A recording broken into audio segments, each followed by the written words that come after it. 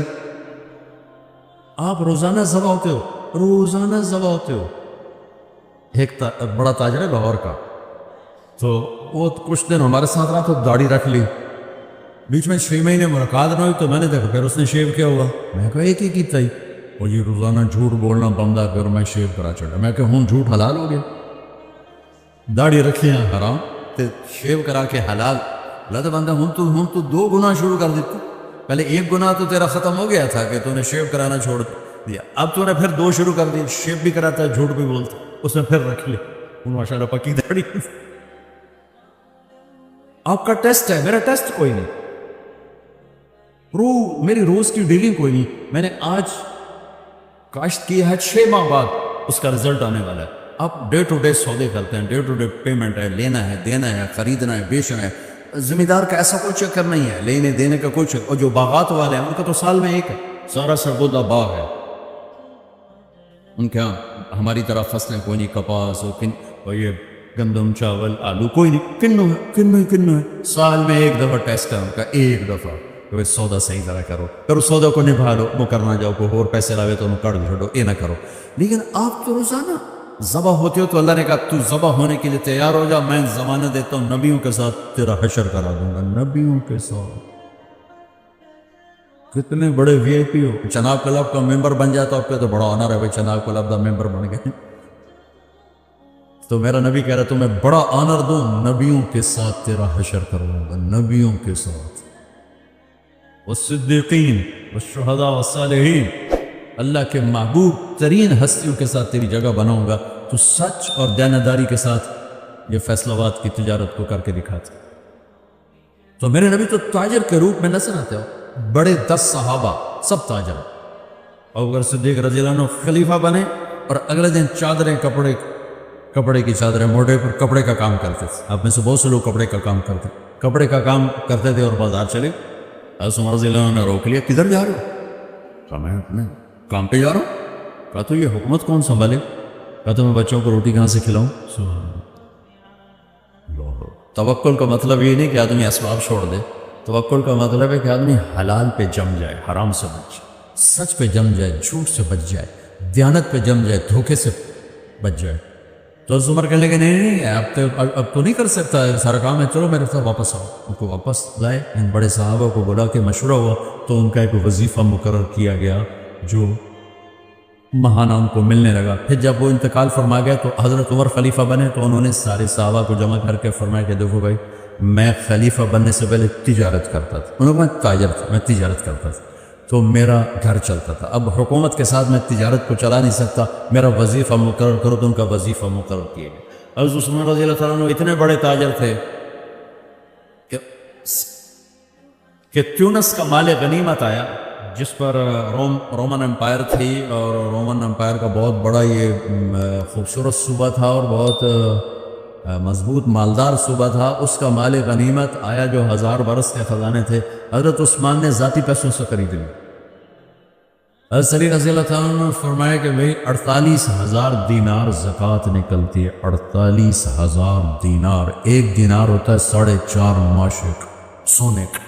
وہ حساب سے اڑا کے دیکھو کتنے اربوں روپے جنہوں کی زکوٰۃ بن جاتی، کروڑوں روپے میں ان کی زکوٰۃ بن جاتی۔ تو 4 تو بڑے تاجر بھی تھے اور بڑے حکمران بھی بنے، گورنر بھی بنے، تو آپ کے لیے تو بہت خوبصورت نمونہ ہے، خود میرے نبی نمونہ ہے۔ عبداللہ بن ابی الحمصا، یہ آپ کا نام کیا ہے؟ سکندر بھائی نے ایک بات کی کہ آپ تاجروں سے بات کریں تو آپ وعدے کی بات ضرور کریں کہ وعدہ خلافی بہت ہوتی ہے اور وہ میں کر دوں گا، لیکن آپ پہلے ادھار ختم کرو، اپنے وعدے پورے ہو جائیں۔ ادھار ہے تو وعدے پورے نہیں ہو سکتے، چاہے تھے آگے تو ہمیں جنید بندادے بھی باز کریں، اس کا کھڑا ہے گل ٹھیک ہے، ہو نہیں سکتی، میں صاف کہہ رہا ہوں۔ عبداللہ بن ابی الحمصاس مکے کی بات ہے، تو معاملہ ہوا، انہوں نے کہا آپ ٹھہرے، میں ابھی آتا ہوں۔ وہ گیا ہے اور بھول گئے، 3 دن کے بعد گزر ہوا تو وہیں کھڑے تھے، کہا میرے دوست لقد ابتنی، تو نے مجھے تھکا دیا، لقد اتعبتنی۔ 3 دن وہیں کھڑے رہے، جو اللہ کہہ رہا ما من دابۃ الا علی اللہ رزقھا، ہر رینگنے والے کا رزق تیرے اللہ کے خزانوں میں ذمہ آئے گا۔ اگر اللہ چاہتے سب کو مالدار بنا دیتے، لیکن اللہ نے حکمت بتائی، لو بسط اللہ الرزق لعبادہ لبغوا فی الارض، اگر میں سب کے لیے دروازہ کھول دیتا تو بغاوت ہی بغاوت ہوتی، میرا نام لینا تو ہوتا ہی کوئی۔ لیتخذ بعضهم بعضا سخریا، پھر اللہ نے کسی کو زیادہ دیا، کسی کو کم دیا، کسی کو درمیانہ دیا، کسی کو بہت زیادہ دیا، اور پیپر میں ڈال دیا کیا میرے نام پہ خرچ کر۔ زکوٰۃ فرض کر دی اور خرچ کرنے کی توحید دے دی۔ زکوٰۃ کا امر تو 10 دفعہ، اقیموا الصلاۃ وآتوا الزکاۃ، یہ 11 دفعہ، اور خرچ کرو خرچ کرو خرچ کرو 82 دفعہ، 82 دفعہ، کہ غریب بھی خرچ کرے، مالدار بھی خرچ کرے، زکوٰۃ سے بڑھ کے خرچ کرو۔ من لم یہتم بامر المسلمین فلیس منا، جس نے میری امت کی دنیا کی ضرورتوں کا خیال نہ کیا وہ مجھ میں سے نہیں ہے۔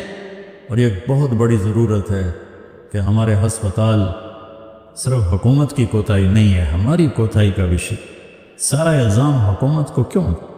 اللہ نے ہمیں دل دیا ہے، درد بھی دیا ہے، دکھ بھی دیا ہے، تو اللہ کو مال لگانا پسند ہے، خاص طور پر مریض۔ ساری غلط میں پڑھ دو کوئی لکھ آنکھیں ادا 1000 اللہ سنے، ماشاء اللہ ماشاء اللہ ماشاء اللہ ماشاء اللہ، ویسے ہی مذاق کیا، اللہ جزاک خیر۔ عبداللہ بن عبیداللہ بن عباس بڑے سخی گزرے، حضرت عباس کی اولاد، ان سے کسی نے پوچھا آپ نے سے بڑا سخی دیکھا ہے؟ کہنے کہ بہت، یہ صحرا کے بدو سارے مجھ سے زیادہ سخت۔ کہنے یہ کیسے؟ ایک دفعہ میں اور میرا خادم سفر میں تھے، بارش آ گئی، صحرا میں جھڑی لگ گئی، تو ہمیں 1 ہفتہ ایک بدو کے پاس ٹھہرنا پڑا، تو اس نے ہمیں اونٹ ذبح کیا پہلے دن، تو ہمیں کھلایا، اگلے دن دوسرا ذبح کرنے لگا۔ میں نے کہا اللہ کے بندے، وہ اتنا سارا کال والا گوشت پڑا ہے، ہم 2 بندے ہیں، یہ کیا کر رہا ہو؟ کہنے لگا مہمان کو باسی کبھی نہیں کھلاتا، تازہ کھلاتا، اب توڑے فریج پڑے، چوتھے دن دی روٹی بھی کٹ کے گو رکھ دے، گرم گرم کر کے لے بھائی مگرو لائے پرانے۔ ہمارے بچپن میں ہماری دادیاں نانیاں جب زندہ تھیں، یہ میرے کانوں میں الفاظ ہیں، رات 12 بجے بھی مہمان آتا، بسم اللہ برکت آ گئی، بسم اللہ برکت آ گئی، واللہ ہماری دادیاں نانیاں پڑنانیاں بسم اللہ برکت آ گئی۔ نہ بجلی ہوتی تھی نہ سہولتیں ہوتی تھی، ایک آدھ نوکرانی کو اٹھایا اور ساتھ کھانا بنایا خوشی کے ساتھ۔ اب دن کے 12 بجے بھی مہمان آ جائے، منہ اٹھا کے آ جاتے ہیں، بتائے بھی نہیں ہوتا، منہ اٹھا کے آ جاتے، اگلا اندر روٹی تو نہیں کھاؤ گے، پانی تو نہیں پیو گے۔ ہمارے دیہات کا دستور تھا، رات کو جتنے مہمان ہوتے، جتنے کچی سڑکیں تھی، رات کو بہت مہمان ہوتے تھے، مسافر پردیسی 5 10 15 20، تب تو میں نے بھی دیکھے، اور میرے والد بتاتے ہیں کہ ہماری جوانی میں 100 مہمان ہمارے ڈیرے پر ہوتے، سب کو دودھ پلانا ایک ثقافت، سب 100 بندے 100 دودھ پلانا، جو مویشی بہت زیادہ ہوتے تھے، تو وہ ہمارے دادے کے زمانے کا ایک مہمان آ گیا، چچا لال. تو نوکر ہمارا گیا دودھ پلانے اس کو. تو اس نے جب گلاس دیکھا نا، اور گلاس ہوتے تھے اتنے بڑے، ترے پادا گلاس ہوگا. اس نے جب گلاس دیکھے، ابھی تک کپ ورگا گلاس ہے، کہنے لگا نوکر سے، پتر میں نہیں پیندا. اسے کہا چاچا کیوں نہیں پیندا؟ میں کہ پتر دو تو ود پینا تے بے غیرت بنا تے دو تے گزارا کو نہیں جا لے جا، میں نہیں پیندا. انہوں نے کہا میں مہمان کو بس ہی نہیں کھلاتا. دوسرا ذبح کر دیا. تیسرا دن آیا، تیسرا ذبح کر دیا. 7 دن کہنے لگے میں ٹھہرا، اس نے 7 اونٹ ذبح کر دی. پھر ان کو سکھا لیتے ہیں، ان کو تھا ترتیب سکھا لیتے. 8ویں دن بادل کھلے تو تھوڑا نکلا اپنے مال مویشی کے لیے. تو میں نے اپنے نوکر سے کہا خادم کے پاس کتنے ہیں؟ کہا جی 300 دینار. 300 دینار میں تو 3000 اونٹ آ جاتے تھے. 300 دینار. کہنے کہ جاؤ اس کی بیگم کو دے کے آؤ. تو جب گئے دینے تو انہوں نے کہا کہ ہم مہمان سے کچھ نہیں لیتے، آپ تشریف لے جائیں. تو انہوں نے آ کر بتایا کہ وہ تو کچھ نہیں لے رہے. کہنے لگے ہم اہل البیت ہیں، ہم احسان کا بدلہ رکھتے نہیں، چکاتے ہیں. اگر وہ نہیں لیتی نا، جاؤ اس کے دروازے پہ پھینک کے آ جاؤ. وہ گیا اور ان کے دروازے پہ پھینک کے آ گیا اور فرمانے ہم دونوں چل پڑے. کچھ دور نکل گئے تھے تو پیچھے سے بدو کے نعرے سنائی دیے، رک جاؤ رک جاؤ رک جاؤ. تو اپنے اونٹ کو بھگاتا ہوا آ رہا تھا. قریب آیا تو اس کا سانس پھولا ہوا، کہنے لگا یہ اپنی تھیلی واپس لو. فرمان لگے کیوں؟ کہ میں مہمان نوازی کو بیچا نہیں کرتا. کہنے لگے یہ مہمان نوازی کا صلہ نہیں ہے، یہ حل جزاء الاحسان الا الاحسان، یہ احسان کا بدلہ احسان ہے. ہم اہل البیت ہیں، ہم احسان کا بدلہ رکھتے نہیں ہیں. تم نے نیکی کی، ہم نے بھی کی. تو اس نے نیزہ سیدھا کر لیا، یہ لینا یا تیرے سینے دے پار کروں. اسے واپس لے لی، جان بچانے کے لیے واپس لے لیا. فرمان لگے وہ بدو مجھ سے بھی بڑا سخی، اور سارا صحرا بھرا پڑا ایسے سخی. حاتم تائی سے کسی نے پوچھا، حاتم کی سخاوت تو مشہور ہے، اپنے سے بڑا سخی کبھی دیکھا؟ وہ کہنے لگے یہ سارے بدو مجھ سے بڑے سخی ہیں کہ میں ایک بدو کا مہمان تھا نوجوان، تو عرب میں پورا بکرا وہ کر کے نا وہ سجی سا وہ سامنے رکھتے اور سری بھی ساتھ ہوتی. ہمارے تو سیرو کو رکھنا کو اچھا نہیں سمجھا جاتا، وہاں سری سردار کے سامنے رکھی جاتی. تو کہنے لگے اس سری کھول کے اس کا جو مغز کھایا تو میرے منہ سے نکلا نعمت دماغ، مغز بڑا مزدار بنا ہے. تو ایک دم بدو اٹھا اور اس نے جلدی 4 اور سریاں تیار کر کے میرے آگے رکھ، اور ہم نے اس میں نکال کے اٹھایا. سو گئے. صبح اٹھا تو میں نے دیکھا کہ 4 بکریوں کے سر جدا اور دھڑ پڑے ہوئے. میں نے بدو سے پوچھا یہ کیا کیا ہے؟ کہا آپ کے منہ سے نکلا تھا کہ مغز بڑا بڑھیا ہے، تو میرا جی چاہا میں مہمان کو خوش کروں. کہنے لگے تیرے پاس کتنی بکری ہیں؟ کہنے لگا 5. کہ یہ ساری تو نے ذبح کر دی؟ کہا تو کہاں سے کھائے گا؟ کہ مجھے اللہ کھلائے گا، مہمان کو خوش کرنا ہماری ثقافت. تو سائل نے پوچھا پھر آپ نے اسے کیا دیا؟ تو حاتم نے کہا میں نے اسے 100 اونٹ دیے اور 1000 بکریاں دی. تو سائل نے کہا پھر آپ تو بڑے سخی ہوئے. کہا نہیں میں بڑا سخی نہیں، میں نے اپنے مال میں سے تھوڑا سا اس کو دیا اور اس نے سارا ہی میرے اوپر لگا. وہ تو بولا ہاں نہیں 5 ٹھوک چڑھی. میرے بھائی بہنوں، اللہ کو سخاوت پسند، بخل پسند نہیں. اخلرت الانفس الشح، اور طبائع میں بخل گھسا ہوا ہے. اور یہ بہت بڑا تقاضا پیش کیا ہے ہمارے بھائی اسلم نے کہ ہمارا ہاسپٹل ہے، ہمارے شہر کا ہاسپٹل، یہاں ہزاروں لوگ روز آ رہے. اور جو آپ نے فوٹو دیکھی ہے یہی سارے پاکستان کے ہسپتال. ہم صرف حکومت کو برا بھلا کہتے ہیں، کیوں ہم خود کیوں نہ اس کار خیر میں حصے نے؟ جو میرا رب قیامت کے دن کہے گا میرے بندے میں بیمار تھا تو نے میرا حال ہی نہ پوچھا، مرض تو فلم تعودنی، وہ کہے گا یا اللہ تو کہ میں بیمار ہو سکنا، تو تو بے عیب ذات. تو اللہ تعالیٰ فرمائیں گے میرا فلاں بندہ جو بیمار تھا، فلاں مسلم کی قید نہیں، نیک بد کی قید نہیں، کافر مومن کی قید نہیں، فلاں میرا جو فلاں بندہ بیمار تھا، اگر تو اس کا حال پوچھتا تو ایسا تھا جیسے تو نے میرا حال پوچھا۔ تو مریض کے علاج، تشفی، دلجوئی کتنی بڑی بات ہے۔ تو ہم ایک دوسرے کو گلا دینا چھوڑ کے خود کرنے شروع۔ بے شک ہم زوال شدہ قوم ہیں، اور زوال شدہ قوموں کے ضمیر سو جاتے، کوئی بڑا ہیوی ناقوس انہیں اٹھائے تو اٹھائے، باقی باتیں کانوں پہ نہیں آ کے پڑتی۔ میرا دیس ایک نعمت ہے، میرا دیس ایک نعمت ہے، اور اللہ نے اس کو کلمے کی بنیاد پر اٹھایا، اور دنیا میں 2 ریاستیں اسلام کے نام پر وجود میں آئیں، ایک مدینہ کی ریاست، ایک پاکستان کی ریاست۔ اللہ نے اس کے لیے شب قدر مقدر فرمائی، 27 کی رات مقدر فرمائی، جمعے کی رات مقدر فرمائی۔